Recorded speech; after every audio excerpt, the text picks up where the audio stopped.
So it's been a while since I've done some sort of video about Oncoming Onslaught. The game is currently out, but I'm working on updating it. So this video will go over some of the content currently in this game, and also some of the stuff I am working on. The current lobby looks much better than it did before, but I still have to update it. So currently there are a few towers, some of them will be getting reworked and buffed.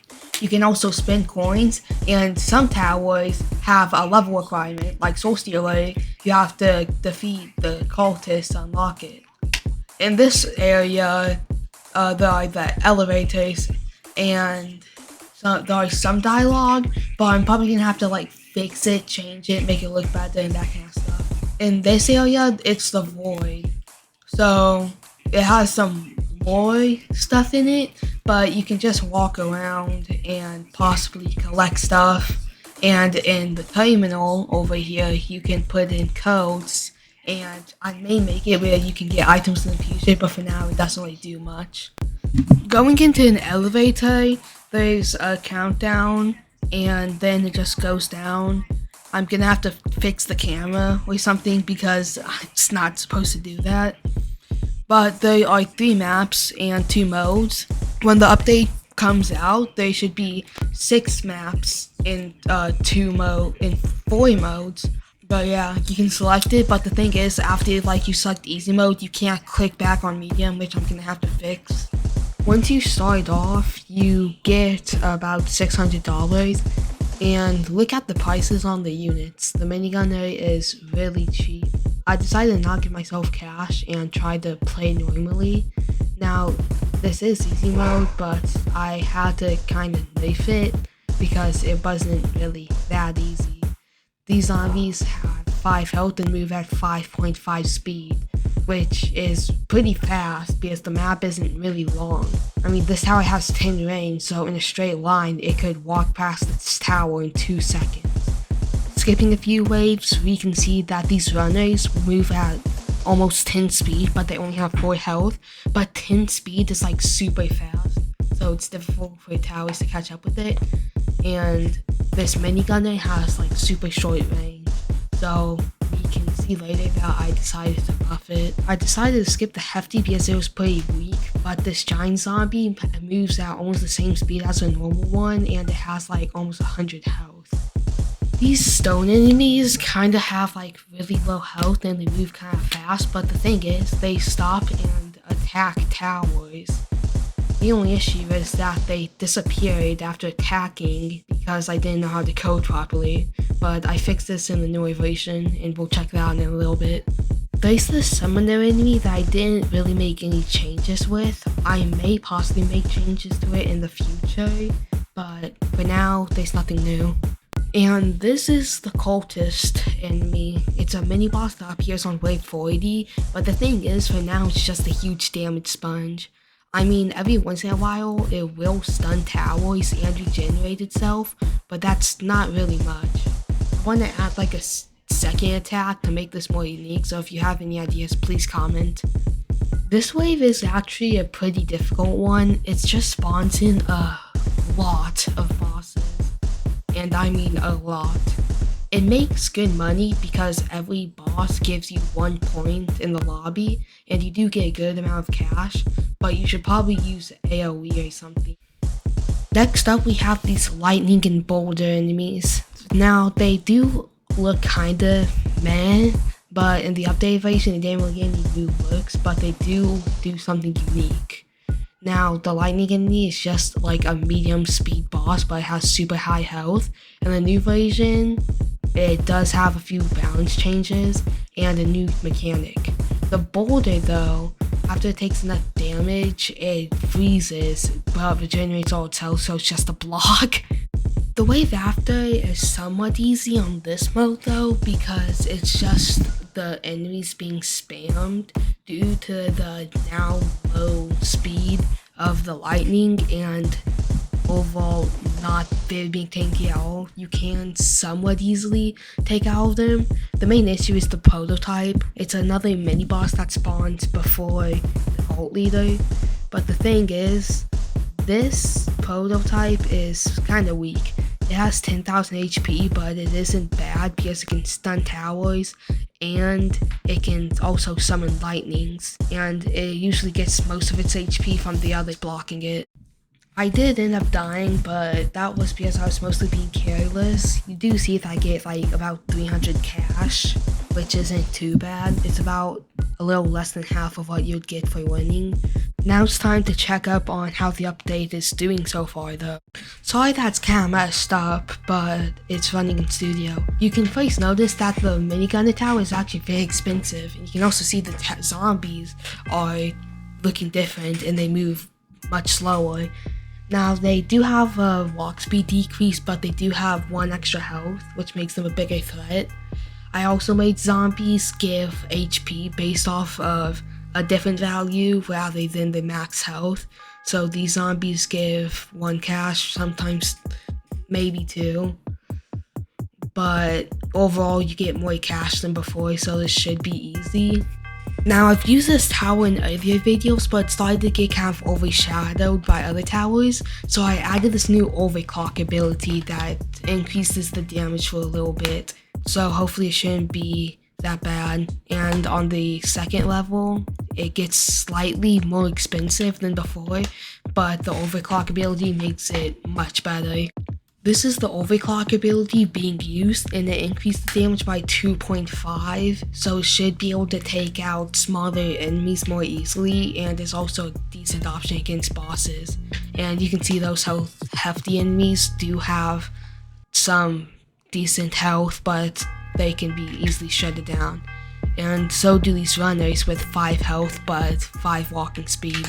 That it's a little bit more than before, but they also move a lot slower, which is more balanced because it's easy mode.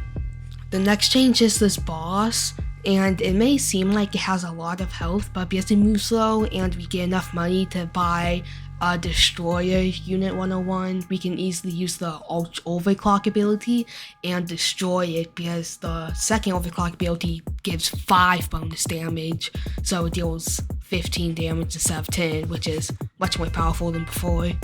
These new stone enemies move a lot slower and have different animation, but they have more health, and you can see that they passively stun the tower.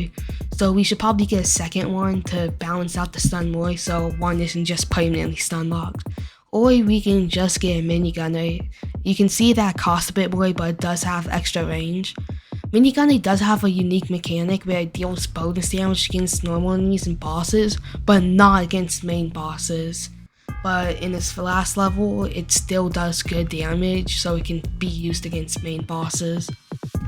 I didn't mention it in the other section, but the runner 2 is basically just a runner, but it has a lot more health. It's more of a threat in this mode though, because it has more health, but due to our extra cash, we are able to easily take it down. As I said before, cultists didn't really have any changes, but now that we have extra money and this new overclock ability, we are able to easily take it down. I do want to add a second attack, and an issue is the overclock can be used at any time, even while it's stunned, but it does not unstun the tower, so I may make it do that. After that, the waves do start getting kind of difficult. You can see here that the wave starts off by a bunch of stones spawning in, which may not seem bad, but the runner O2s may block it, which could be a threat because a bunch more enemies spawn in the back. After that is wave 22. This wave has insane boss spam like before, but using overclock, I was able to easily take down the bosses, but I also had to use a bomber, which is going to get a rework in this next update. If you have any recommendations on how I can change it, put it in the comments below. I'm unoriginal, please help. Wave 23 is where lightning and boulders spawned last time. In this wave, we have more boss spam, but due to this guy, it shouldn't be bad, but the summoners are kind of a threat. We can see that the lightning is now able to latch onto the tower and stun it. This also regenerates the lightning, and you can just see there that the boulder is now able to throw rocks at towers, stunning them for a little bit. But with an admin tower, it shouldn't be this hard in game if you actually play good. But with an Oncoming Tower, we should be able to easily clear it. On wave 24, we don't have much boss spam, but there are a lot of lightning and boulders, so we need high damage per second and towers that aren't grouped together and get stunned easily, so we don't just get stun abused. Like I said, overclock clearing stuns would be a really good thing, as it could make this wave much easier, but you do get ground 0 unit from completing a certain wave in medium mode, so it would kind of be unfair, but you can just kind of spam survivors and that would do it. But we are still able to easily clear it, and by that I mean placing an admin unit. Finally, we're on the last wave, wave 25. Now, we do have a lot of money, and I decided to awaken this tower. Awakenings are kind of like tier 5s and Bloom Side Defense, and each player can only get one each. You can see that the bullets are animated on the gun, and it deals 13 damage a shot to bosses and normal enemies, but only 11 damage per shot to main bosses. But it does have this cool ability where you can see explosives shooting out of its back and hitting enemies. Even if it's stunned, it'll still shoot these explosives, and it's a good way to deal with enemies even out of its range, as we will see shortly with the cult leader spawning.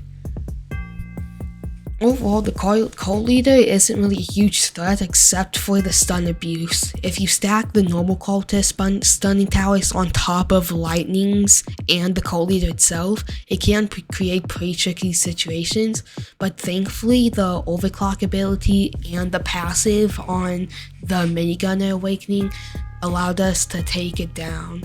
It does take a little bit though, because it does have 30,000 health. Luckily there is no rage mode. Well, I may add one in the future. I do kind of want to change this boss up a bit, so if you have an idea for a new attack, I may add it to this boss or a different boss in the future. But overall, we're spamming overclocks to massively increase our damage and this awakening minigunner. And you can see here that the cult leader is going to get out of the minigunner's range, but the minigunner is still going to be able to hit it, and it's gonna create enough damage for us to be able to kill it quite easily. And in the end, you do get a decent amount of gold. Not too much, but a decent amount, which should allow you to buy towers for medium mode, but that's probably gonna be in a different video. I don't really know what else to do, so here are some animations for an upcoming boss. So this is a walk animation, and hold on, let me swap to it. This is an attack animation. These animations are still being worked on, and the boss is nowhere even near started in development. Oh well, that was just a video to somewhat update the progress of Oncoming Onslaught. You can see what the game is going to be like before the update by just playing on it, but the update is going to hopefully massively improve the quality of the game. If you have any ideas, leave it in the comments below. Also, don't forget to check the description of the video. I'll have like a bunch of the changes like gonna come to the game, and don't forget to like and subscribe for more updates. Oh well, thanks for watching.